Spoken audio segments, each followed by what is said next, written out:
My name is Emma Lichtenberg. I'm the marketing lead here at Adero Partners. Today we're going to be having a webinar on QSBS. Before I pass it over to Aaron to kick us off, I just wanted to let you all know we're going to have around a 20-minute presentation, followed by an audience Q&A at the end. If you have any questions during the presentation, feel free to use the Q&A feature at the bottom of the Zoom screen to ask any questions, and then I'll ask them on your behalf when the Q&A opens up. With that, I'll pass it over to Aaron. Great. Thank you, Emma. Hello and welcome. My name is Aaron White from Adero Partners.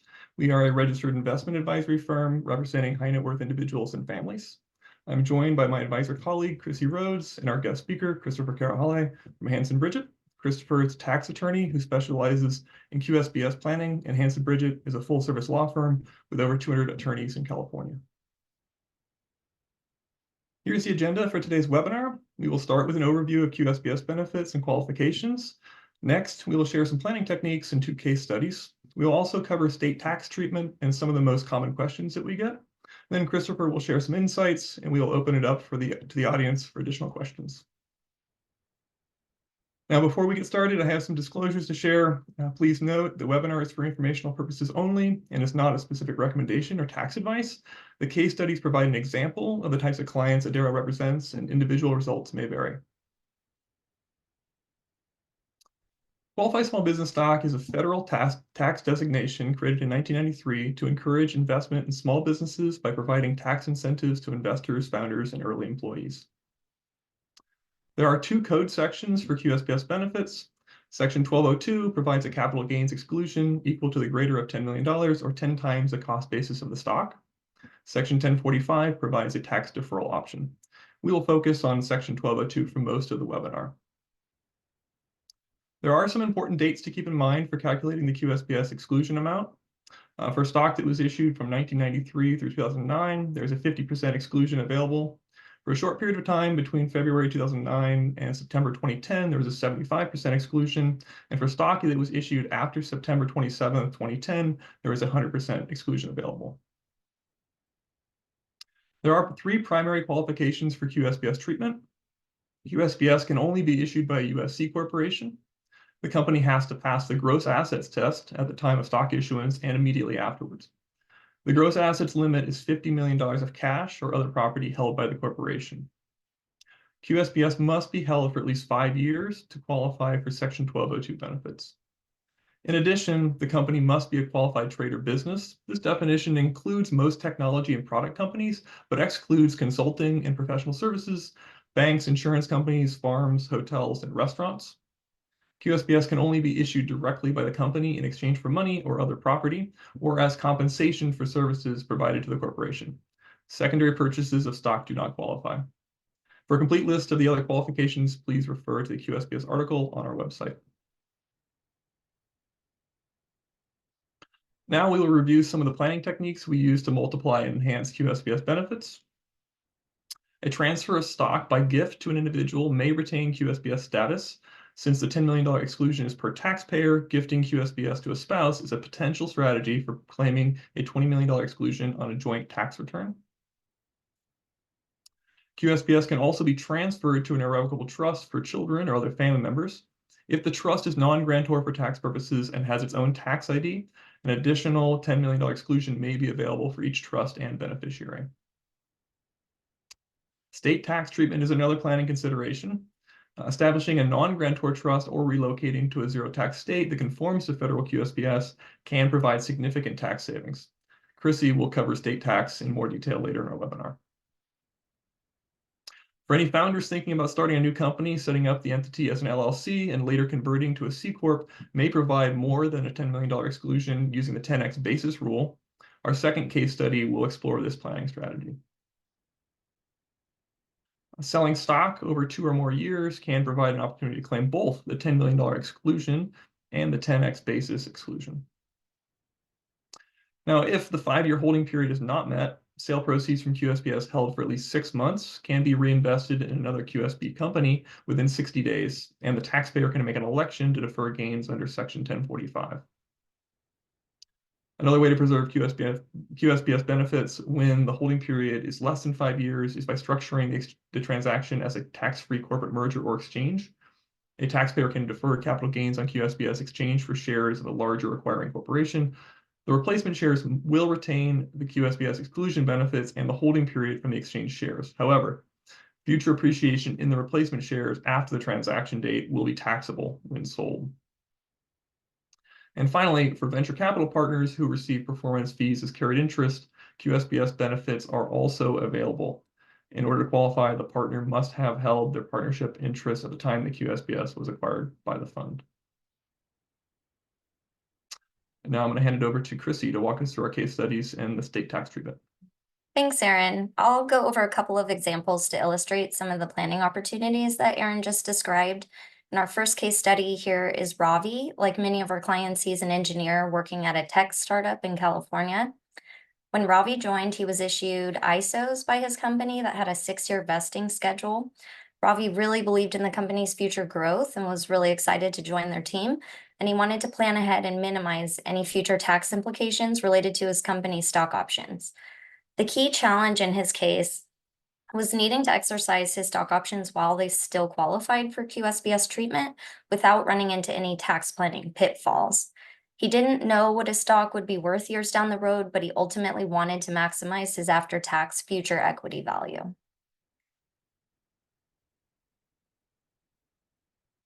Ravi's advisor recommended that he early exercise his ISOs in order to acquire the stock while the company was still a qualified small business. By default, income from ISOs that are exercised and held are typically included in AMT income on the later of the vesting date or the exercise date.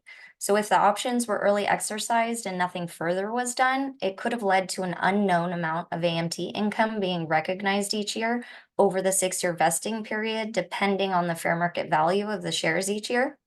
However, by making an 83B election within 30 days of exercising the ISOs, he chose to accelerate recognition of AMT income to the exercise date. 10 years later, the company was acquired. Ravi was able to exclude the higher of the 10 times his basis, or $10 million, for his QSBS shares. So $10 million was the higher of those two amounts in his case. Of his $12.5 million in gains upon sale, he was able to exclude $10 million from his federal income. He then also utilized the 1045 rollover to defer the other $2.5 million of QSBS gains by reinvesting the proceeds into another qualified small business within 60 days of that sale date. He now may even be able to claim an additional $10 million of QSBS on the new company in the future as well. Since Ravi lived in California, which is a state that does not conform to the QSBS exclusion or 1045 rollover rules, he was required to pay California tax on the full $12.5 million of gain in the year of sale. Our second case study is Amanda, who was a first-time founder living in Colorado. Amanda was a former C-suite executive that decided to pursue her own passions and start a company of her own. At the time of starting her new company, she anticipated needing to raise capital in the future, but wanted to maintain control and minimize dilution of her ownership to the extent possible. She needed guidance on what entity type could be the most beneficial to achieve her goals and minimize tax implications.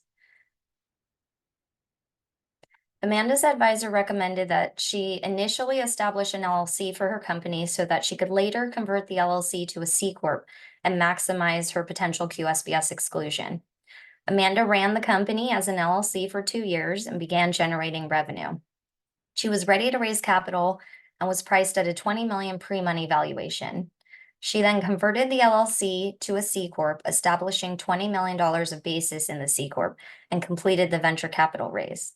She now had up to $200 million of potential QSBS exclusion on future appreciation, which is 10 times her $20 million basis. The state tax treatment of QSBS will vary by state, as Erin mentioned. In some states, there is no state income or capital gains taxes at all, so any capital gains sourced to these orange states are not going to be taxed at the state level. Of the states that do have an income tax on capital gains, many of them conform to the federal QSBS rules and will receive the same exclusion or deferral as federal will. Those states are shown in the light gray. And the darker states on the map are the least QSBS friendly states. These states are either partially or fully taxing the QSBS gains regardless of federal treatment.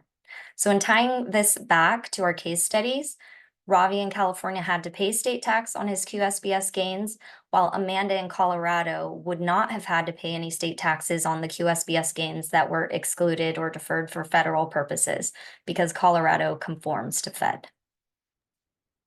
Great. Thank you, Chrissy. Now I'd like to go over a few of the frequently asked questions that we hear.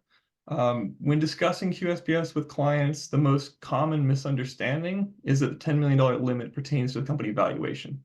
The limit is on gross assets. Again, it's defined as cash and adjusted tax basis of other property held by the corporation and not the fair market value. So for example, a startup could raise a $20 million round at a $100 million pre-money valuation and continue to issue QSBS. If you invest in an early stage company that fails, you can take a capital loss deduction. Now, if your investment was part of the first $1 million of funding, you can take an ordinary income tax deduction under Section 1244 of up to $50,000 per person or $100,000 for a married couple. Another question I hear is about S corps. Unfortunately, once a company makes a valid S election, it cannot issue QSBS. However, if the S election was invalid because the company had multiple classes of stock, there may be a path to amending tax returns and claiming QSBS. For options and notes, QSBS benefits are not available until an exercise or conversion occurs. The gross assets test and other qualifications must be met when stock is issued. And one of the most popular instruments for early stage fundraising is the SAFE, which stands for Simple Agreement for Future Equity. This document was created in 2013 by Y Combinator, a Silicon Valley startup accelerator and venture firm. This last question is a bit tricky, so let's have our guest speaker chime in here. Christopher, what is your view on SAFEs counting towards the QSBS holding period? I don't have any idea. I mean, it cuts both ways, right? I mean, you mentioned this, right? The legislative history to 1202 says options, warrants, and convertible debt can be QSBS, but only on conversion, right? So if you view the SAFE as like an option or warrant, one of these instruments, then it's really only when that SAFE converts, you know, in the A round.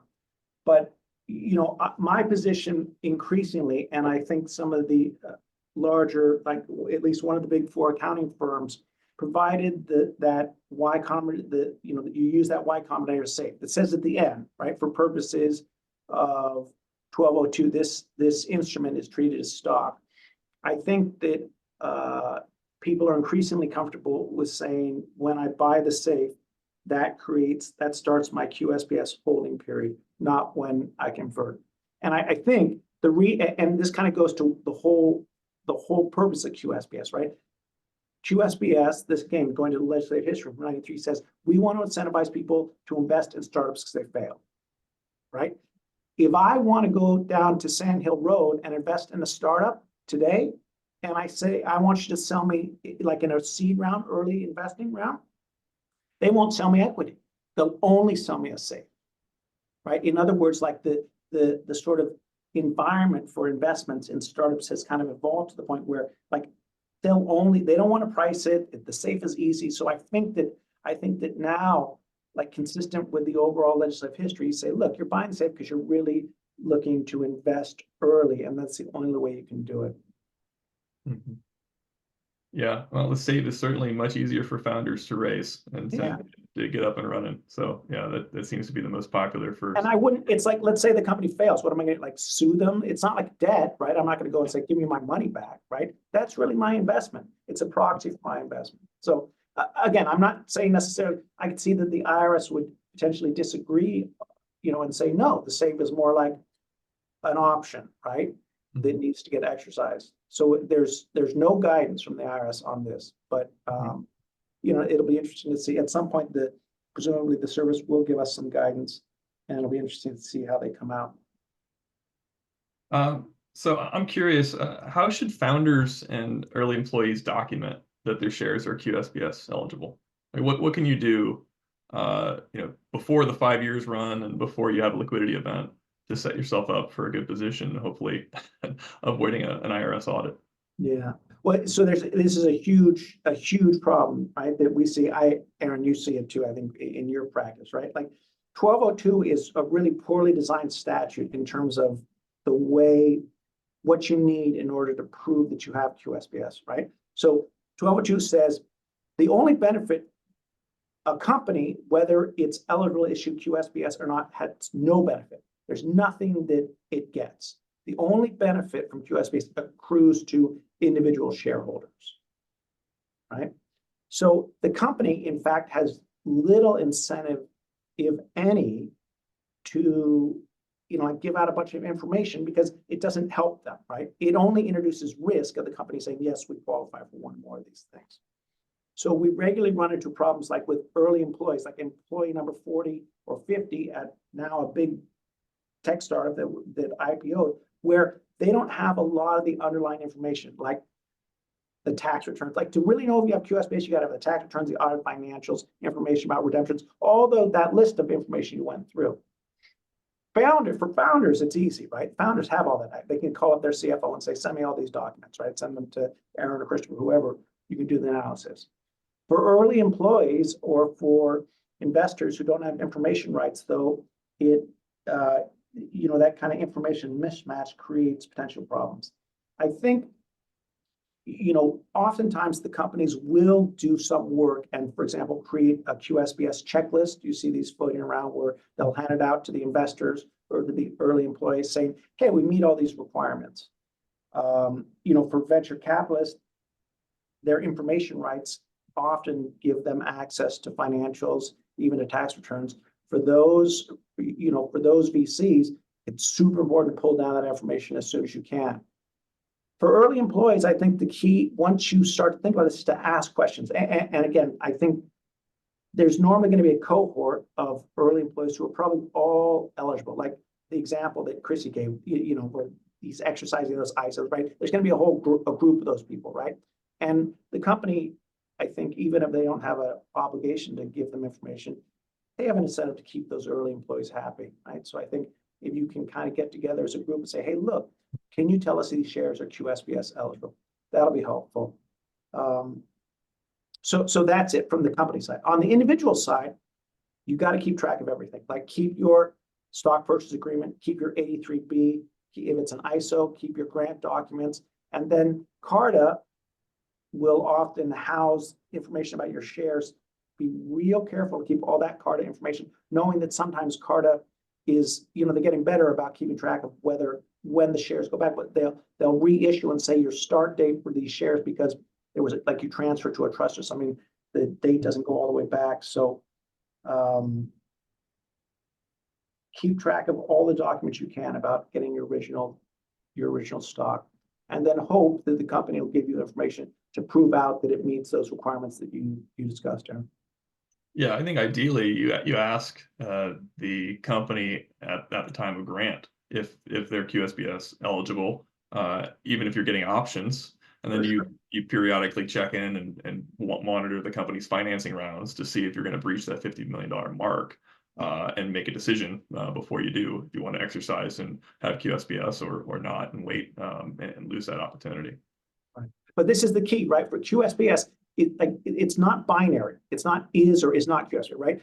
The 122E3 says, or 122E says, for substantial taxpayers holding period, 80% of the assets have to be used in a qualified trade or business, right? So I can be an early employee and I come in at year 1, right? And you could be an early employee, Aaron White, and come in at year 3, and later the company started to blow certain tests, right? My shares might qualify because for substantial on my holding period it was met, right? And yours don't, right? Because the company, the profile of the company changed. So it is important. I think there's sort of this misconception that it's like it either is or it's not. It's really on an individual basis. You got to check about your shares. Yep.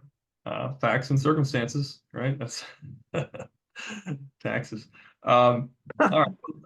I touched on 1202 for most of the webinar. We did briefly cover the 1045 rollover strategy. Maybe you could elaborate a little bit on some guidance that you give to founders that are maybe having success a little earlier than they'd like, and are looking at a very large outcome, but maybe not quite at the 5-year mark. What can they do to help on the tax planning side? Right. So this is, you mentioned this earlier. So 1202 is the exclusion provision. It says if you hold for 5 years, you can exclude the gain. But 1045 is a deferral provision, right? And it says if you just hold QSBS for 6 months and then sell and within 60 days reinvest, you can defer the gain, right? So we often see founders who, they're either, at year 4.5, they're selling the whole company, or maybe they're doing a big secondary and they haven't hit the 5 years. So 1045 effectively allows those founders to take the QSBS, take the proceeds from their rollover and reinvest in another startup, right? If I'm a founder and at year 4.5, I have a big secondary, I can take my proceeds and reinvest in another startup, right? I only have to hold that startup for another 6 months. And then I can, if they have an exit, I can exclude the gain. But of course, like there's, I've been successful. My buddy startups are going to fail. So, reinvesting in some other startup creates risks. Oftentimes, if I'm the founder, maybe I have another plan. I can set up a new co, right? My own next startup, roll over into that startup. My second option, right? My plan B, right, is the money rolled over there. Of course, but there's a tension, right? Because if I do this rollover and set up a new co, like that's not my money, right? I mean, like one of the things working with someone like you, Aaron, right? Like you can say, like, hey, look, do you need this money or not, right? Sometimes people are so anxious to avoid the tax that they end up creating situations that don't necessarily make sense. And there is a working capital safe harbor rule, I understand. If someone wants to start a company but maybe hasn't quite figured out what they want to do, but they have that time pressure of rolling the proceeds. So can you walk us through what the safe harbor rule is, and maybe address what you're doing with the cash while you're waiting to deploy it in the company? Yeah. So 1202E6 says that for the first 2 years a company is in business, all the cash, the working capital, is treated as used for the qualified trader business. You just have cash there, right? E6 says after the first 2 years, no more than 50% of the value of the company can be cash.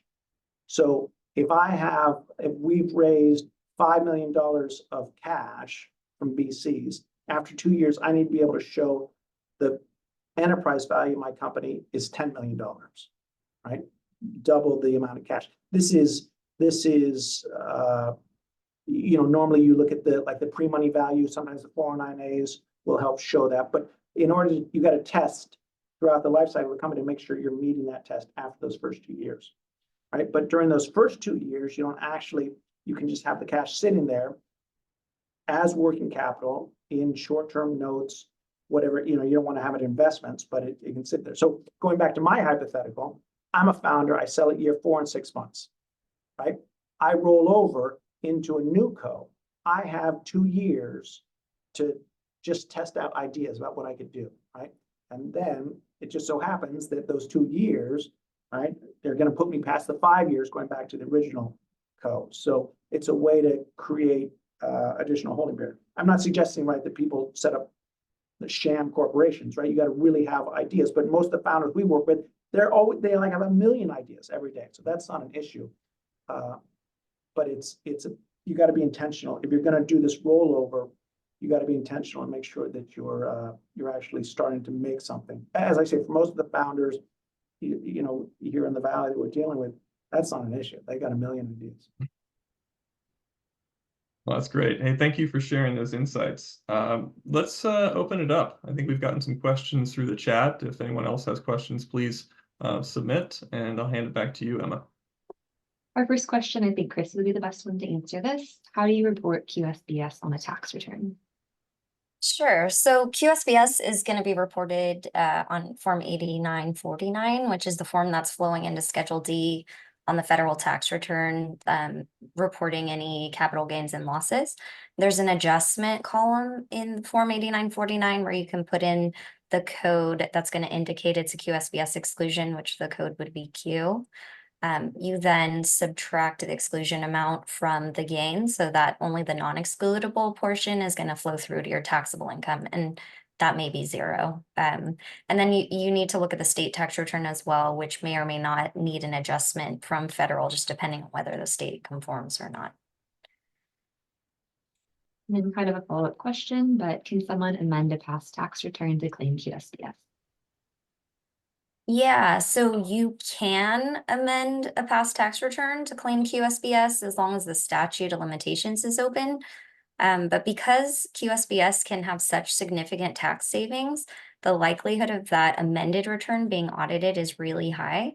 So you need to be very well prepared to substantiate the position and consider all the challenges that Christopher just described about, looking back to try to gather that data if we're way past the fact of, when you acquired your stock and what phase the company's in. So if you aren't sure if you can adequately support the exclusion under an audit, we would highly recommend that you seek counsel from a CPA or attorney to talk through the position and review the documentation, because if you are audited and they disallow the QSBS exclusion you're claiming, you could owe substantial penalties and interest. Our next question can go to either Aaron or Christopher. What if the company reissues the shares, but it still shows the original execution date, but the new certificate is a newer date after the QSBS period? How do you track that to make sure it follows when you first execute the options before the 50 million event? Yeah, well, this is what I was alluding to before, right? Like your Carta, whoever this, right? The guy, whoever this early employee, whoever it is, right? He or she had shares and it had an issue date, and then Carta will sometimes, once the new certificate is issued, right, because there was a stock split or whatever, it would use that new date to track, to say that's your issue date, right? But it doesn't matter. This goes back to the discussion we had earlier. As long as that early employee has his or her original stock certificate, right, with that original grant, even if the Carta stuff is screwed up, it doesn't matter. Our next question is, what happens if you get audited for claiming $20 million as a married couple? I don't know. Christopher, have you seen it? Have you seen any audits yet? No, there aren't. We've been taking that position a lot, and there haven't been any audits. How much time can I explain a little about the 20 million married filing jointly? Yeah, for sure. Okay. Yeah. So this is, Aaron alluded to this in his slides. So everybody does QSBS stacking, right? So 1202H says that if I give shares of QSBS, the recipient steps into my shoes, right? Gets the same holding period, original issuance, meets all those requirements. So the typical structure is for the founder to set up a trust for each of his or her kids, right? And transfer those shares in there. And nobody says those shares don't get QSBS. I think there'd be few people who would disagree that those shares are another bucket of QSBS eligibility, another taxpayer who can exclude $10 million, right? The issue for spouses is that the statute is inconsistent in certain ways, right? So 1202B3A says if you're married and you file separately, each spouse only gets $5 million, 10 in the aggregate. 1202B3B says if you're married and you file jointly, the spouses have to split the exclusion in later years. But it doesn't say married filing jointly is limited to 5 each, right? And so it's our position that B3B opens up the door for people to take the $20 million exclusion, right? And in fact, that's consistent with the legislative history, which says apply the exclusion on a shareholder by shareholder basis. Not filing status and not even taxpayer. So I think Aaron and I probably have a few mutual clients where, like the prototypical example is these two kids come out of Stanford Business, right? And they start kids, young people, founders, come out of Stanford Business, right? And they start a company, and she gets CS1 and he gets CS2, right? And they're going along, and then they get married. then later they sell. Right? It seems to me patently unfair that those people, that couple who are now married filing jointly only get 10 million, right? They should get 20 million because they both took on risk. They were unmarried at the time. And in fact, had they gone and gotten divorced immediately before they sold, then they'd get 20 million. Now, so that's like I think that's the strongest argument for 20 million married filing joint. In contrast, let's say this woman is the founder of a company, and then right before exit, she marries me, right? And then she transfers shares to me, and then I participate in that. I think that's a riskier proposition. Because, then I wasn't really a shareholder for all that time under the certificate. So I guess in response to the viewer's question, I would say, well, if you're audited on this, the question is, how good are your facts, right? Are your facts like the two kids coming out of Stanford Business who were always shareholders? Or is it where, you had to transfer shares right close to the exit? The stronger the facts, the stronger you can tell a good story. And because the statute's unclear and because there's no guidance from the IRS on this, I think that if you have good facts that are consistent with the legislative history, you'll be okay. I don't know, maybe Aaron, you've got some other thoughts. Well, no, I think related to this, some of the work that you do for my clients in reviewing QSBS qualifications and all the criteria, but also helping with the documentation and providing an opinion letter. Maybe you can just share a little bit about that work that you provide for shareholders. Yeah, sure. So we spent a lot of time writing tax opinion letters for founders, early employees, and venture capitalists. And what a tax opinion letter does is it provides sort of a backstop against penalties, right? The IRS, if they audit a founder and his or her position on QSBS, they can say, hey, look, we disagree that the shares are QSBS. And then they can impose accuracy-related penalties. Penalties, that's 20% of the tax due. So on $10 million with QSBS, you avoid federal income tax about 2.4, right? The penalties are 20% of that, or $480,000. So we'll write an opinion letter based on the law and the facts to say, look, we've analyzed this particular founder or early employer VC's holdings, and we believe this individual qualifies for the QSBS benefit. We come in at a certain level of comfort to file a tax return. Once you have that opinion letter, it's a backstop. It should obviate penalties. The IRS could come in and say, you don't get QSBS, but they should be able to hit you with penalties. So that's something that in the right circumstances, we can do that to provide some comfort for the QSBS shareholder. And Okay. I think we're a little bit over, so I'll ask one final question. Are there any upcoming legislative changes being proposed that could impact QSBS? No, there's always talk. In 2022, in the fall of 2022, as part of the Reconciliation Act, the Democrats introduced a plan to peel back QSBS was always a 50% exclusion. It's only been since 2015, it's 100%. So in the fall of 2022, we were going to go back to the 50% exclusion. But since then, there hasn't really been anything. Even in the sort of proposed legislation, I think it's stuck in Congress now that might get like going back to 100% depreciation, all that stuff. There's no QSBS. So I don't know. It's an interesting question. Maybe Aaron has, it seems to me that at some point Congress may decide that QSBS is too good or too many people are getting it who shouldn't get it based on legislative history. But I don't see anything immediate. Yeah, I haven't heard any rumors lately either. Great. Well, thank you, Christopher, for joining and for all the insights. And thanks for everyone that attended today. Our contact information is at the bottom of the screen. Feel free to reach out to us via email if you have any questions on tax planning with qualified small business stock. And please check out our website. We've got a long form article and a shorter guide that has more of a visual walkthrough of the different planning techniques. Have a great day, everybody. Thanks so much.